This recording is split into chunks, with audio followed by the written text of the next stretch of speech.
heureux de vous retrouver ce matin pour ce dimanche de Pentecôte, pour chanter tous ensemble, pour célébrer le Seigneur. Et vraiment, on veut participer tous ensemble à ce moment de louange et célébrer en disant que c'est un merveilleux jour parce que Jésus a pris notre péché.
C'est un jour merveilleux,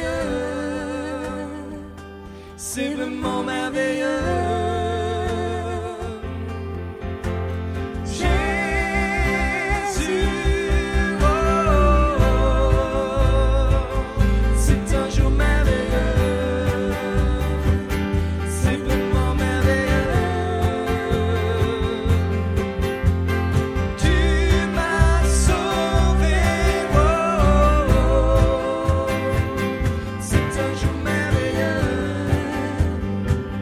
C'est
que tu es, adore. Viens, tel que tu es devant ton Dieu. Viens. Un jour toute langue dira tu es Dieu. Un jour tout genou fléchira. Mais le vrai trésor est pour ceux qui t'ont choisi dès aujourd'hui. Un jour toute langue dira tu es Dieu. Un jour tout genou fléchira. Mais le vrai trésor est pour ceux qui t'ont choisi dès aujourd'hui.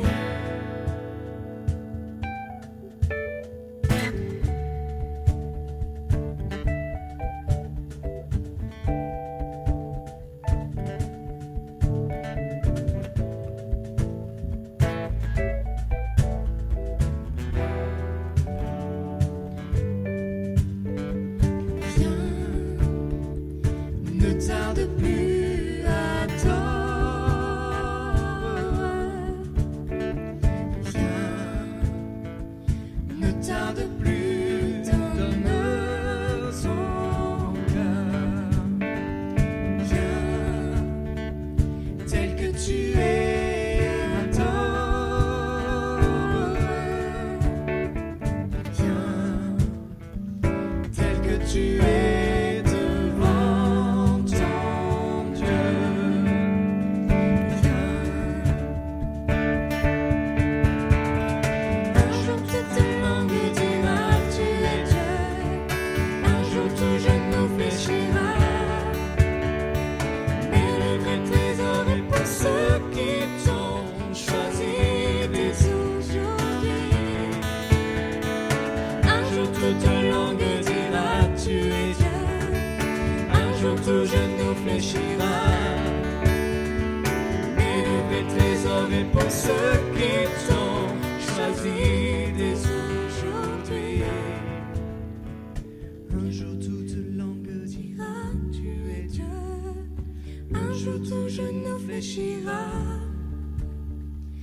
Mais le vrai trésor est pour ceux qui t'ont choisi dès aujourd'hui. Un jour toute langue dira tu es Dieu. Un jour tout genou fléchira. Mais le vrai trésor est pour ceux qui t'ont choisi dès aujourd'hui. Viens, ne tarde plus, adore. Viens, ne tarde plus, donne ton cœur. Viens, tel que tu es, adore. Viens, tel que tu es devant ton Dieu. Viens.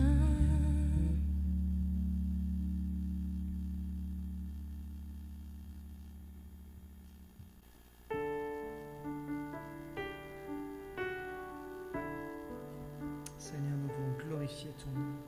Nous voulons te dire, Seigneur, sois glorifié sur la terre. Sois glorifié dans notre vie, Seigneur. Sois glorifié.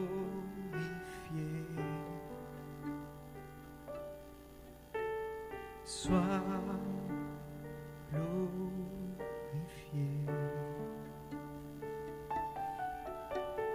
Sois glorifié.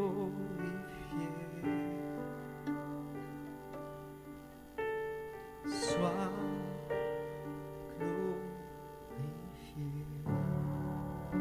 Seigneur, te glorifie. Sois glorifié. Sois glorifié.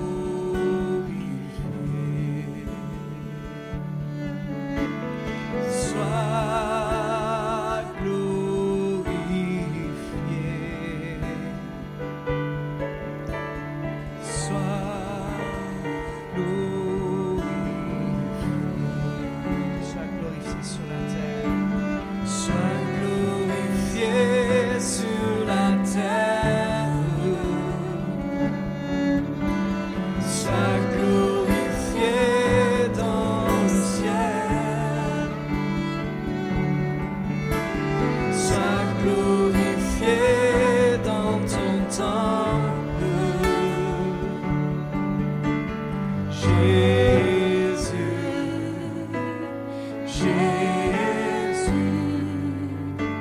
sois glorifié.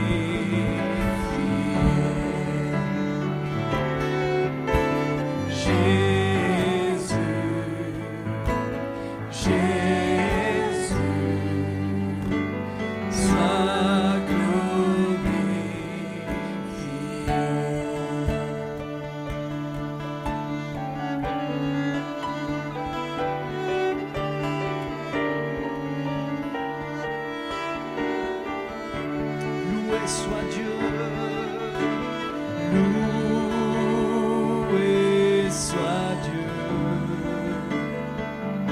alléluia, loué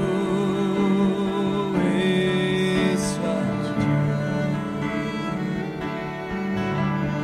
loué soit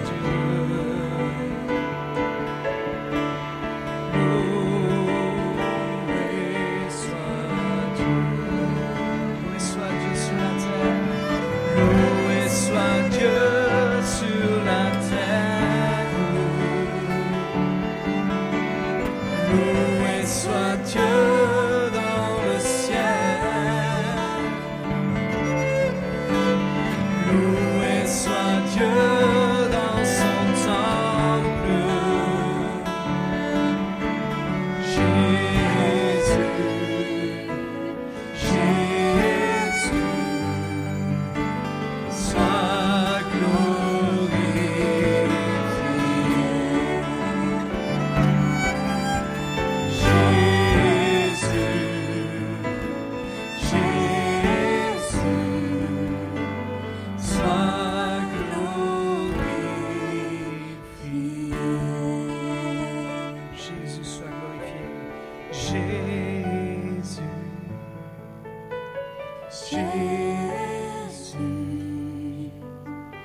Seigneur, nous t'adorons, nous bénissons ton nom, Jésus-Christ.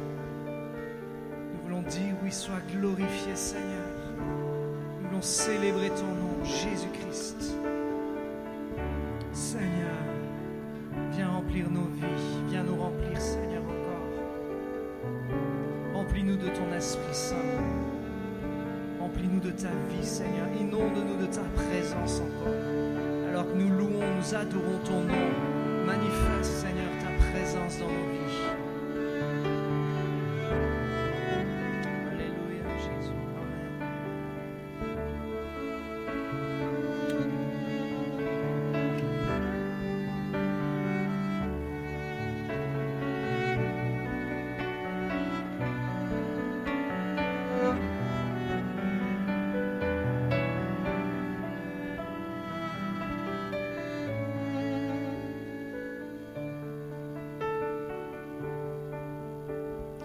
Remplis-moi de ta présence, inonde-moi de ton amour, verse en moi ton huile sainte, purifie mon cœur. Alléluia, remplis-moi, Seigneur, remplis-moi de ta présence, inonde-moi de ton amour, verse en moi ton huile sainte, purifie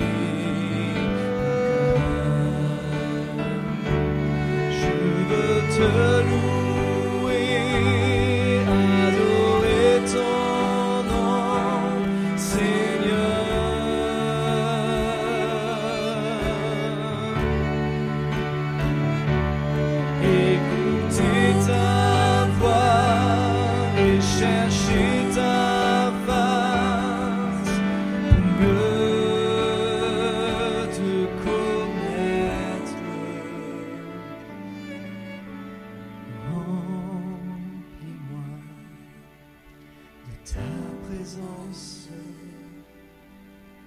Inonde-moi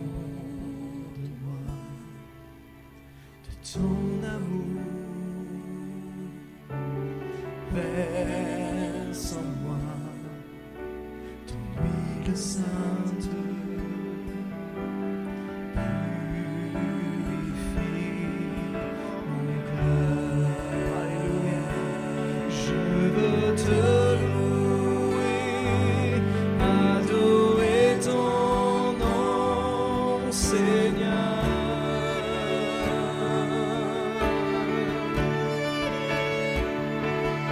Écouter ta voix et chercher ta face pour mieux te connaître. Je veux te louer, adorer ton nom, Seigneur.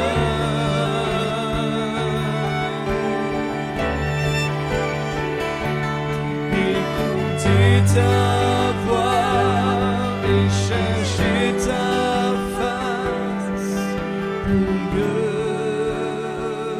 te connaître.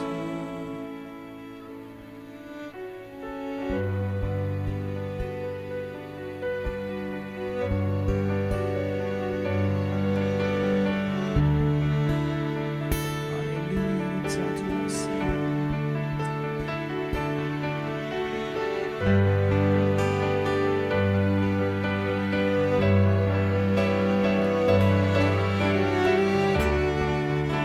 Alléluia, je veux te louer,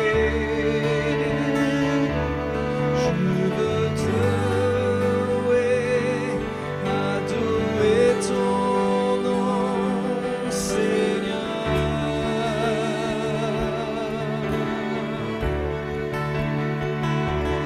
Écouter ta voix et chercher ta face pour mieux te connaître.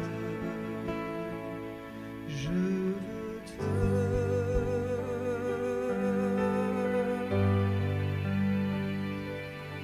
louer.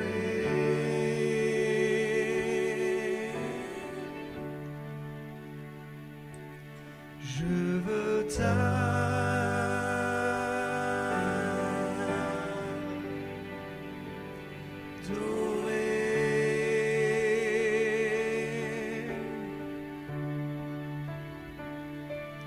Je veux te louer.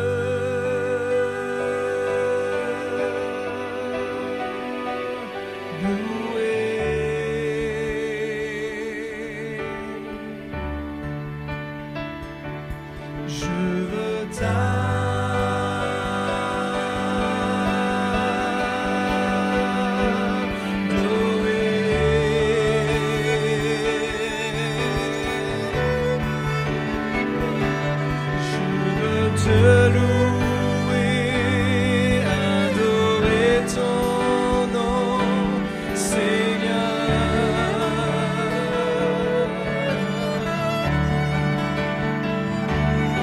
Écouter ta voix et chercher ta face pour mieux te connaître.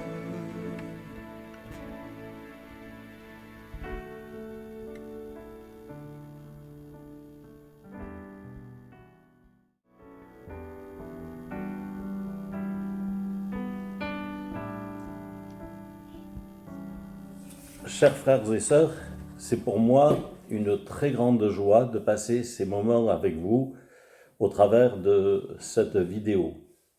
Je vous espère en bonne santé, content de sortir progressivement de ce déconfinement, dans l'attente de se revoir à l'église.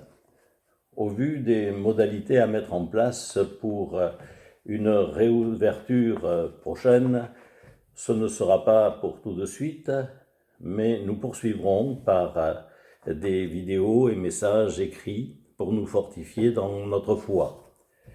Je vous propose ce matin de lire dans le livre des Actes des Apôtres, au chapitre 2, versets 1er à 4, le jour de la Pentecôte. Ils étaient tous ensemble dans le même lieu. Tout à coup, il vint du ciel un bruit comme celui d'un vent impétueux, et il remplit toute la maison où ils étaient assis. Des langues semblables à des langues de feu leur apparurent, séparées les unes des autres, et se posèrent sur chacun d'eux. Et ils furent tous remplis du Saint-Esprit, et se mirent à parler en d'autres langues, selon que l'Esprit leur donnait de s'exprimer. Je lis également ce texte dans le chapitre 1er au verset 8. « Mais vous recevrez une puissance, le Saint-Esprit survenant sur vous, et vous serez mes témoins à Jérusalem, dans toute la Judée et jusqu'aux extrémités de la terre. » Et puis un peu plus loin encore, au chapitre 4 et au verset 31, « Quand ils eurent prié, le lieu où ils étaient assemblés trembla. Ils furent tous remplis du Saint-Esprit, et ils annonçaient la parole de Dieu avec assurance. » Ce matin, jour de Pentecôte, j'aimerais partager avec vous donc sur ce sujet, le sujet du Saint-Esprit et sur l'enseignement qui nous est donné par la parole de Dieu. Dans le chapitre 24 de Luc et au verset 49, nous lisons ceci: « Et voici, j'enverrai sur vous ce que mon Père a promis, mais vous, restez dans la ville jusqu'à ce que vous soyez revêtus de la puissance d'en haut. » Ils persévéraient, nous dit la parole de Dieu. Ils étaient dans l'attente. C'est là ce qui leur a été demandé, attendre ce que le Père avait promis. Et savoir que dans peu de jours, ils seraient baptisés du Saint-Esprit. Il y a eu aussi cette déclaration et qui disait ceci: « Vous recevrez une puissance, le Saint-Esprit survenant sur vous, et vous serez mes témoins. » Ces paroles se sont réalisées le jour de la Pentecôte, alors qu'ils étaient, comme il leur avait été demandé, ensemble, dans le même lieu, dans une chambre haute. Au chapitre 1er, verset 13, cela nous est dit qu'ils étaient dans ce lieu, dans cette chambre haute, et puis aussi, et qu'ils étaient d'un commun accord dans la prière. Le mot persévérance est utilisé, ils persévéraient d'un commun accord. Et c'est là, je crois encore, le secret, la persévérance que nous devons avoir pour nous aussi, voir se réaliser ces paroles qui ont été accomplies le jour de la Pentecôte. Quelque chose d'inhabituel s'est passé, puisqu'il nous est dit que tout à coup, il y a eu un vent impétueux, un vent qui a rempli toute la maison. Des langues de feu se posèrent sur chacun d'eux, et ils furent remplis du Saint-Esprit. Et chose extraordinaire et merveilleuse, ils se mirent à parler en d'autres langues, selon que l'Esprit de Dieu leur donnait de s'exprimer. Une liste de langues est mentionnée à la suite, et où nous voyons qu'ils ont été émerveillés d'entendre ces hommes qu'ils connaissaient pour la plupart parler ces nouvelles langues, s'exprimer, dire des merveilles à Dieu, puisque la parole de Dieu nous dit que quand on parle en langue, on dit des merveilles à Dieu. Ils savaient que c'étaient des hommes du peuple comme les autres, et de les entendre maintenant parler, de les entendre louer le Seigneur de cette manière était quelque chose d'extraordinaire. Changer leur vie.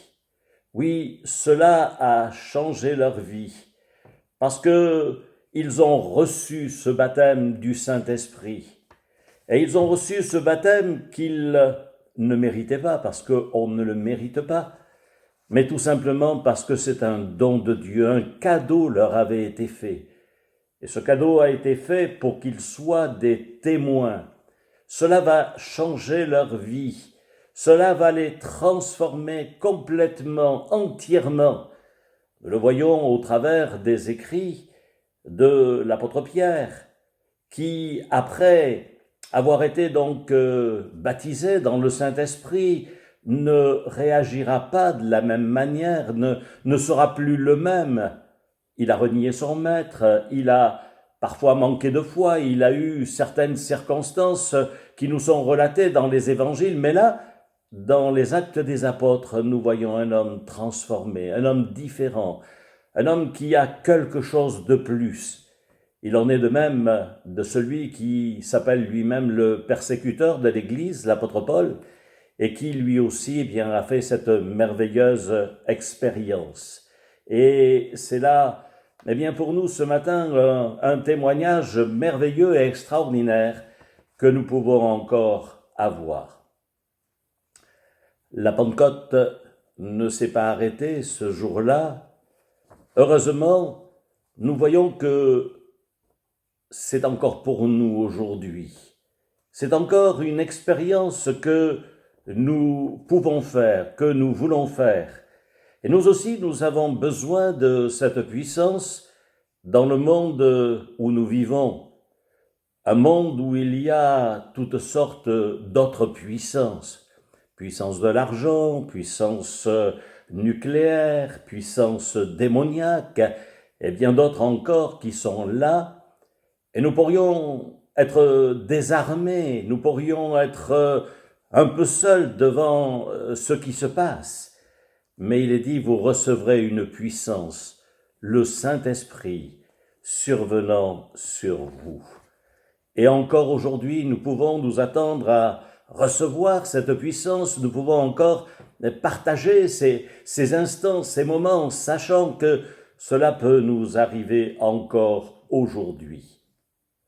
Tous les croyants ont le droit à cette promesse d'être baptisés du Saint-Esprit, mais également baptisés de feu. Cette expérience est distincte de la nouvelle naissance et elle se produit après le baptême. Parfois, c'est vrai, certains ont été baptisés du Saint-Esprit avant, comme dans Actes 10, 44, la maison de Corneille où Pierre est allé pour prêcher la parole de Dieu après la vision qu'il a pu avoir.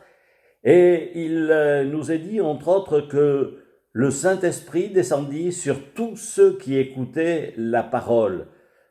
Et puis, il nous est dit également au verset 45 de ce chapitre 10, « Ils étaient étonnés de ce qu'ils les entendaient parler en langue. » Dans Actes 11, 16, il est dit également, « Jean a baptisé d'eau, mais vous serez baptisés du Saint-Esprit. » Je le répète, ce n'est pas parce que nous le méritons, ce n'est pas parce que nous sommes meilleurs que les autres, mais tout simplement, c'est là un don de Dieu, un cadeau qui nous est fait pour nous communiquer cette force dont nous avons besoin. Alors, nous allons voir comment le recevoir. Ce que nous apprenons par la parole, c'est que le Saint-Esprit est donné par Jésus. Dans Actes des Apôtres, chapitre 2, verset 33, il nous est dit « Élevé par la droite de Dieu, c'est-à-dire par sa puissance, il a reçu du Père le Saint-Esprit qui avait été promis et il l'a répandu comme vous le voyez et l'entendez. » La condition à remplir pour recevoir ce baptême du Saint-Esprit est mentionnée dans Actes chapitre 2, verset 38, « Repentez-vous et que chacun de vous soit baptisé au nom de Jésus-Christ pour le pardon de vos péchés, et vous recevrez le don du Saint-Esprit. Voilà la condition, se repentir. Pourquoi? Eh bien parce que Dieu veut habiter dans un cœur qui est propre, dans un cœur qui a été lavé, régénéré, transformé. Et c'est pourquoi il nous est dit « Repentez-vous et convertissez-vous », c'est-à-dire changez de voie, changez de conduite, et cela pour le pardon de vos péchés. Nous voulons nous souvenir de Jésus mort sur le bois du calvaire, qui a donné sa vie, afin que nous ne périssions point, mais que nous soyons sauvés. Oui, il y a là, eh bien, cette déclaration qui est faite par Pierre, et il ajoute au verset 39, « Car la promesse est pour vous, pour vos enfants, et pour tous ceux qui, en aussi grand nombre, viendront par la suite. » Oui, c'est encore pour nous aujourd'hui, et c'est pourquoi je veux avec force, encore ce matin, eh bien vous dire, chers amis, chers frères et sœurs, que cela est possible pour vous. Cela est possible encore de recevoir ce baptême comme ils l'ont reçu le jour de la Pentecôte. Ce baptême, il se reçoit par la foi.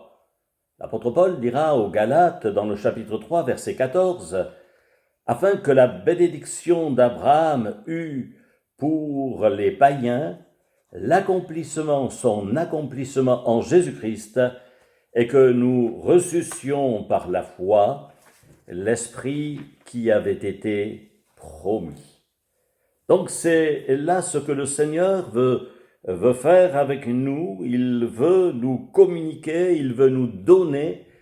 Et nous voyons que parfois aussi, toujours dans les Actes des Apôtres, et nous avons un exemple dans le chapitre 8 et au verset 17, lorsque Pierre et Jean étaient chez les Samaritains, il nous est dit qu'après leur avoir prêché la parole de foi, la parole du salut, eh bien, ils ont imposé les mains afin qu'ils reçussent le Saint-Esprit. Et ces hommes donc reçurent le Saint-Esprit et ils se sont mis à parler en d'autres langues.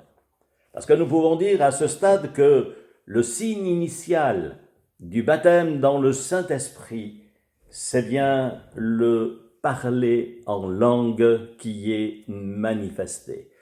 Encore aujourd'hui, nous pouvons faire, je le répète, cette expérience comme une multitude ont pu la faire.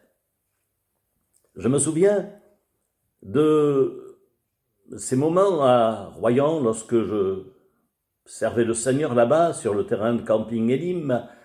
Un matin, je prêchais sur la réception du baptême du Saint-Esprit, et dans l'auditoire, il y avait là une maman avec à côté d'elle sa fille d'environ une douzaine d'années, et j'ai justement dit que c'était important de croire par la foi, que j'allais prier pour ceux qui le désiraient, mais que ça ne s'arrêtait pas simplement aux adultes, mais que les enfants pouvaient être aussi concernés.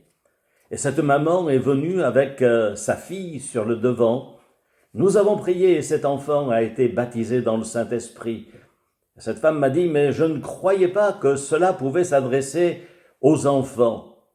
Lorsque j'étais directeur du centre de vacances des Alpes à Gap, combien souvent nous avons vu des effusions du Saint-Esprit lors de nos cultes pour les enfants.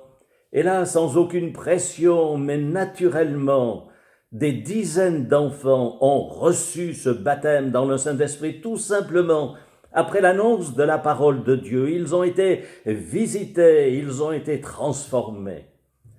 On peut être baptisé du Saint-Esprit lors d'une réunion à l'église ou lors des cultes comme en colo, mais cela également peut se passer d'autres manières, puisque simplement chez vous, vous pouvez vous aussi être baptisé du Saint-Esprit. Et nous avons plusieurs témoignages de certains de nos frères et sœurs qui ont été baptisés alors qu'ils ne s'y attendaient parfois pas. Je me souviens de ce jeune qui était rentré dans une de nos réunions à Narbonne, alors que là aussi nous étions en train de prêcher la parole de Dieu. Il s'est assis au dernier rang alors que nous avions demandé à ceux qui voulaient être baptisés du Saint-Esprit de venir sur le devant de l'estrade. Et là, ce jeune garçon, à l'écoute de la parole de Dieu, a été saisi et en un instant, il s'est mis à parler en d'autres langues comme le Seigneur, le voulait. Ça a été quelque chose d'extraordinaire. Il n'était pas là, on n'avait pas encore imposé les mains, mais le Seigneur l'avait béni. Et puis, je pense également à un de mes collègues qui un jour était sur son vélo Solex et qui allait en ville et tout à coup, alors que pendant qu'il faisait son chemin, il louait le Seigneur dans son cœur, il adorait le Seigneur de tout son cœur, et bien voilà, le Seigneur l'a baptisé dans le Saint-Esprit. Un autre, lui a été baptisé alors qu'il prenait son bain, et c'est là que le Seigneur, l'a visité.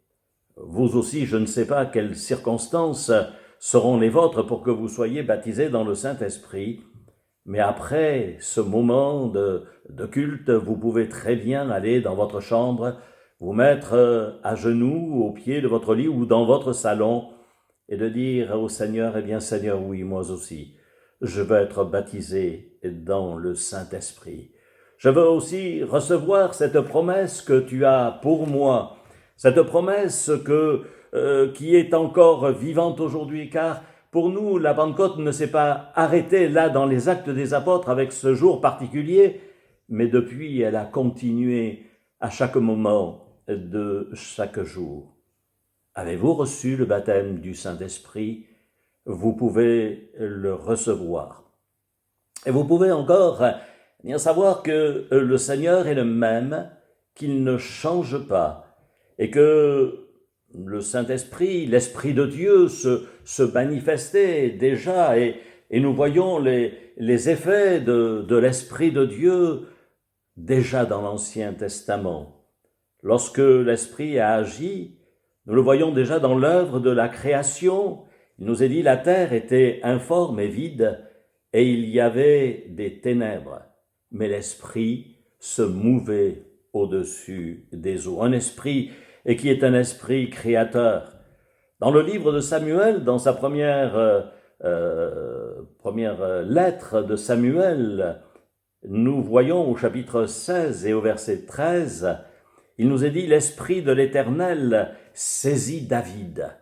Alors que Samuel était là pour oindre David, l'Esprit de Dieu est tombé sur lui, l'a saisi, et il a été commissionné pour servir ensuite le Seigneur. Et combien nous voyons cette vie comme une vie abondante, où il a servi le Seigneur envers et contre tout, malgré ses faiblesses, malgré ses erreurs, mais néanmoins, à cause de ce qu'il était rempli, saisi par l'Esprit, il a su rester toujours près de son Seigneur, et Dieu dira de lui que c'est un homme selon son cœur. Un autre texte qui se trouve dans Juges au chapitre 6, verset 34, nous présente un homme qui s'appelle Gédéon et qui, en son temps, face à l'épreuve que son peuple pouvait connaître, parce que, il nous est dit, les enfants d'Israël faisaient ce qui déplaît à l'Éternel, cet homme a décidé de sortir de ce moment difficile. Il a décidé de changer les choses.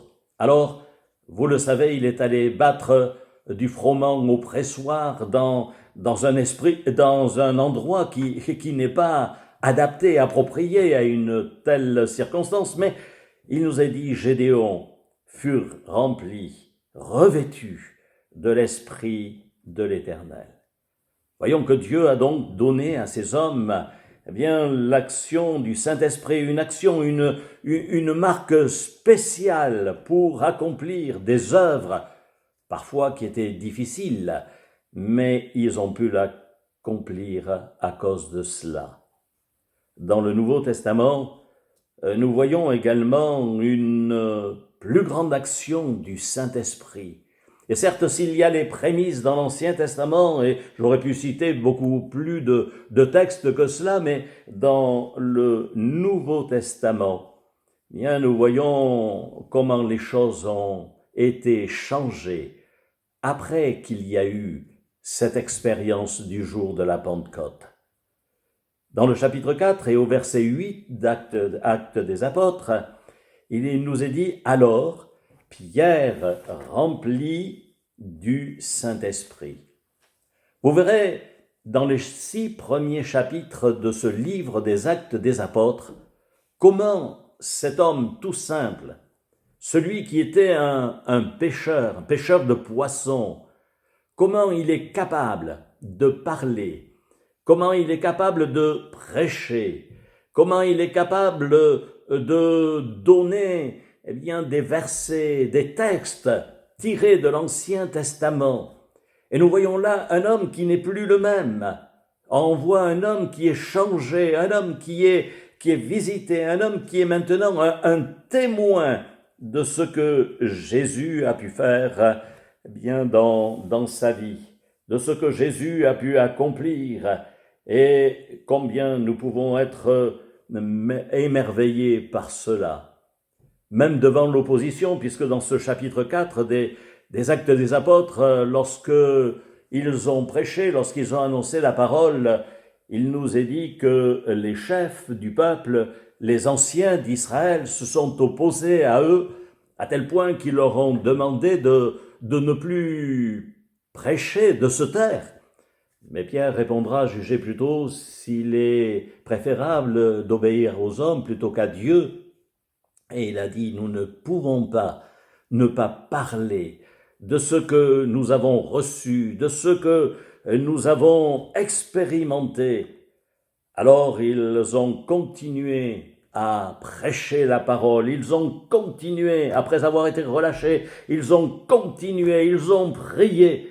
Et cela conclut par le verset 31, où il nous est dit, quand ils eurent prié, le lieu où ils étaient assemblés trembla, et ils furent tous remplis du Saint-Esprit, et ils annonçaient la parole de Dieu avec assurance.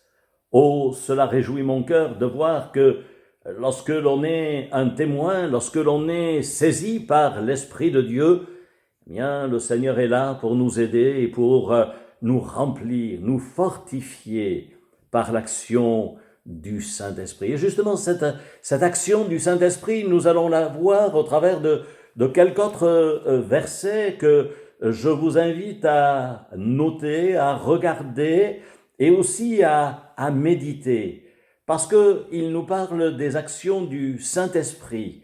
Dans ce livre des Actes des Apôtres, plusieurs versets nous sont donnés, plusieurs versets nous parlent de cela, et nous allons les voir ensemble maintenant. Dans le chapitre 13 et au verset 2, il nous est dit que pendant qu'ils servaient le Seigneur dans leur ministère et qu'ils jeûnaient, le Saint-Esprit leur dit « Mettez-moi à part Barnabas et Saul pour l'œuvre à laquelle je les ai appelés. » Le Saint-Esprit, il parle et il agit et il nous fait connaître la parole de Dieu. Il nous fait connaître ce que Dieu veut pour nous, ce qu'il a en réserve pour nous. La Bible nous dit également que Dieu parle tantôt d'une manière, tantôt d'une autre, mais il parle par le Saint-Esprit. Il parle aussi par les dons spirituels dont nous n'avons pas le temps de parler ce matin, mais peut-être une autre fois nous pourrons partager sur ce domaine, mais c'est là encore l'action du baptême du Saint-Esprit. Dans le chapitre 13, toujours et au verset 4, il nous est dit que c'est Barnabas et Saul qui ont été envoyés par le Saint-Esprit et ils sont descendus en Séleucie. Oui, être envoyé, savoir où il faut aller, savoir être au bon endroit, comment il faut faire. C'est encore l'action du Saint-Esprit qui nous permet cela.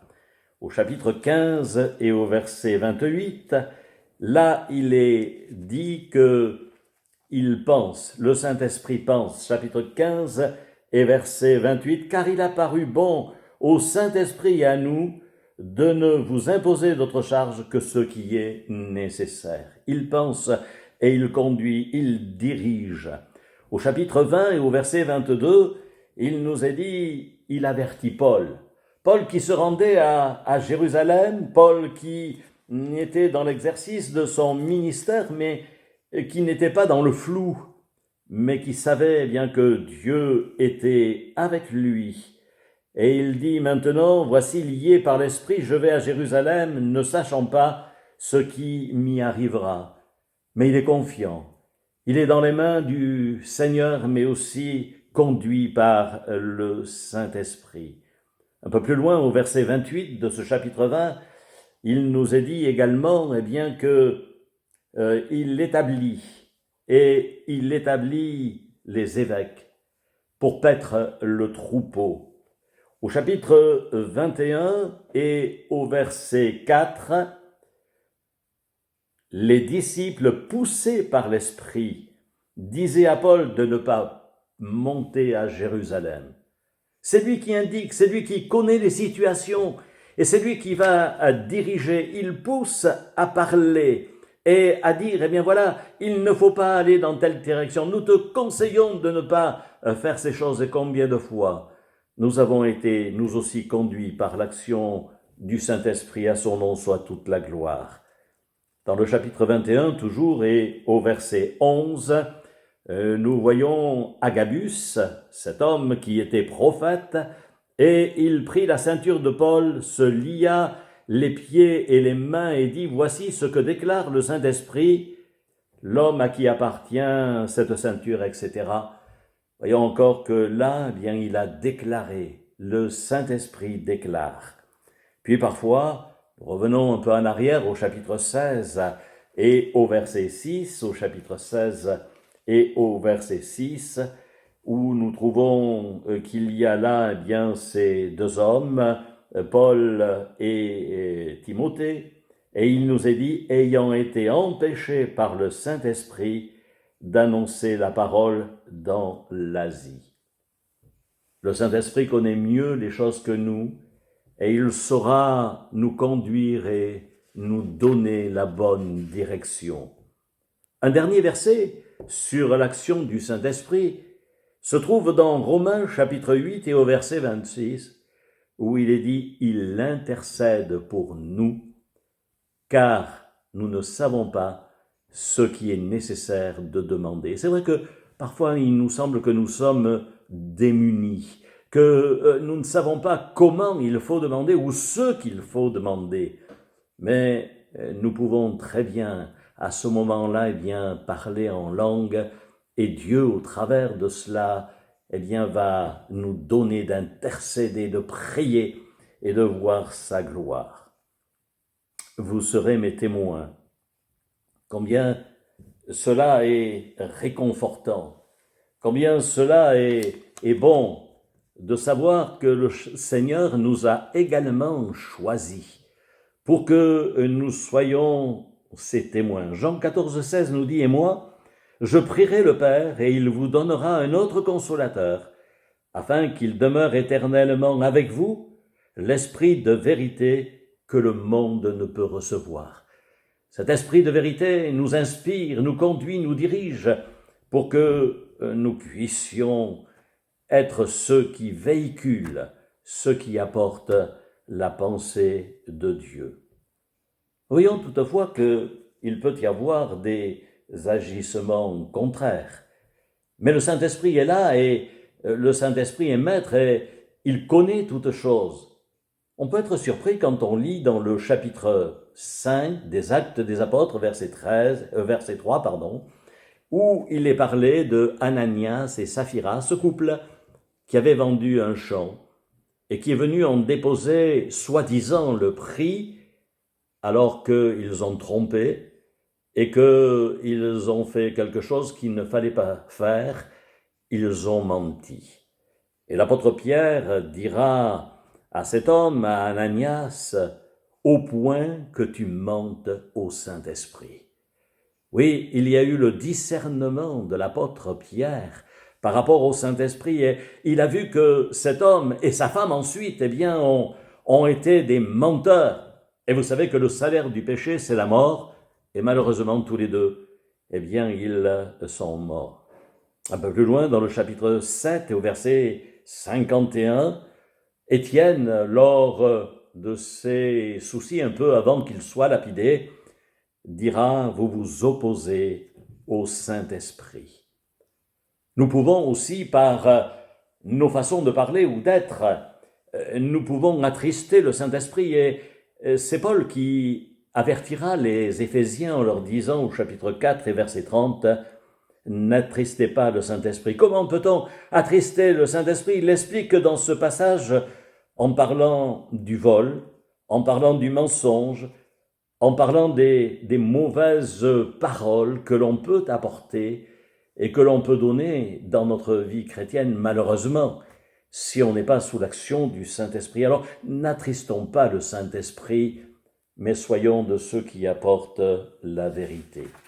Et puis, il y a également cette parole de Matthieu, chapitre 12, verset 32, « Quiconque parlera mal contre le Fils de l'homme, il lui sera pardonné. Mais quiconque parlera contre le Saint-Esprit, il ne lui sera pardonné ni dans ce siècle, ni dans le siècle à venir. » Prenons garde à notre façon de parler du Saint-Esprit. Certains ont parfois eu du mal à comprendre ce qu'était le Saint-Esprit et son agissement. Et je pense à cet homme journaliste qui a écrit ce livre que vous avez peut-être lu, il parle en d'autres langues. Et cet homme, avant d'écrire ce livre, ne croyait pas dans la puissance du Saint-Esprit, ne croyait pas dans le parler en langue. Alors il est allé dans une église pour voir, pour écouter. Et puis, étant là dans cette église, il avait pris avec lui un petit enregistreur et il a enregistré les parler en langue. Puis, ensuite, il est allé chez lui, dans sa maison, et a fait un montage. Il a eu d'un côté dans ce montage donc son enregistrement, et puis lui s'est mis à essayer de parler en langue, en essayant d'imiter, en essayant de faire quelque chose qui pouvait être très ressemblant. Il a amené cela à un laboratoire d'études des langues, et il a dit, voilà, je voudrais que vous puissiez analyser. Et là, eh bien, ils se sont aperçus que ce qui était enregistré à l'église, c'était de véritables langues, et que ce que cet homme avait fait n'avait rien de valable et rien de vrai. Et cet homme a continué à retourner dans les réunions. Il s'est converti et il a écrit ce merveilleux livre « Ils parleront en d'autres langues ». En conclusion, je voudrais dire ces paroles de 1 Corinthiens 6, 19. « Ne savez-vous pas que votre corps est le temple du Saint-Esprit qui est en vous, que vous avez reçu de Dieu et que vous ne vous appartenez plus à vous-même. » Oui, nous sommes devenus le temple du Saint-Esprit, le temple de Dieu. Nous véhiculons dans nos corps cette puissance, cette force. Nous voulons garder ce bon dépôt. Et nous voulons dire encore, ce matin, que la Pentecôte n'est pas simplement le fait d'une journée qui a existé, mais que la Pentecôte, c'est encore pour nous ce matin, c'est encore pour nous chaque jour que nous vivons et où nous pouvons nous renouveler dans notre parler en langue, dans le baptême du Saint-Esprit. Que Dieu vous bénisse et qu'il vous donne de faire tout simplement, vous aussi, cette expérience dans le baptême du Saint-Esprit. Prions ensemble. Seigneur, merci pour ces quelques moments que tu nous as donnés. Merci pour ce que tu as fait pour nous. Merci pour ce jour merveilleux où tu nous as baptisés dans le Saint-Esprit, où nous avons fait cette expérience avec toi. Tu nous as donné, Seigneur, cette force, cette puissance, et nous t'avons vu agir, nous t'avons vu nous bénir, nous conduire, nous diriger. Je te demande ce matin que mes chers amis soient baptisés dans le Saint-Esprit, qu'ils puissent faire cette expérience s'ils ne l'ont pas encore faite, qu'ils soient renouvelés s'ils ont fait une expérience avec toi, mais peut-être ont délaissé les choses de ton esprit. Seigneur, je te prie de les aider, de les bénir. Je te prie de les visiter. À ton saint nom soit toute la gloire dans le nom de Jésus le Sauveur. Amen. Que le Seigneur vous bénisse et bonne journée à chacun et à tous. À bientôt.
t'appelle.